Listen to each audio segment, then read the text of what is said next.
যাও।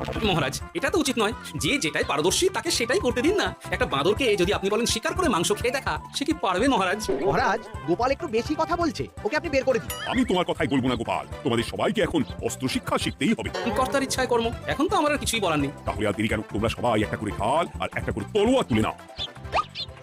সেনাপতি বলুন মহারাজ। তুমি সকলকে অস্ত্র শিক্ষা দিবি, তলোয়ার চালানো শেখাবে। এক এক করে প্রত্যেকে তোমার কাছে যাবে আর এক এক করে তুমি সবাইকে তলোয়ার চালানো শেখাবে। আচ্ছা মহারাজ, তাহলে ওই সবার প্রথমে চলে আসুন মন্ত্রী মশাই। হ্যাঁ, আমি প্রস্তুত। আমার শরীর ইস্পাতের মতো, আঙ্গ তবু মচকাবো না।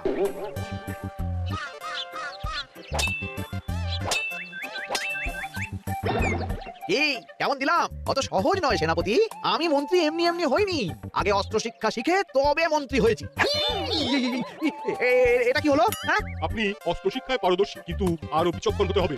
কারণ আজকে এই পাগড়ির জায়গায় আমি যদি তলোয়ার আপনার গলার দিকে চালাতাম, তাহলে কিন্তু আপনার এই ভবলীলা এখানেই সাঙ্গ হয়ে যেত। ঠিক আছে ঠিক আছে, মনে রাখবো।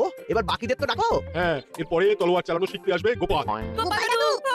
বাবা বাবা, গোপাল তুমি আবার বল বল নিয়ে এসেছো। দেখি তোমার কত দম। গোপাল, তুমি প্রস্তুত হও। হ্যাঁ, আমি প্রস্তুত।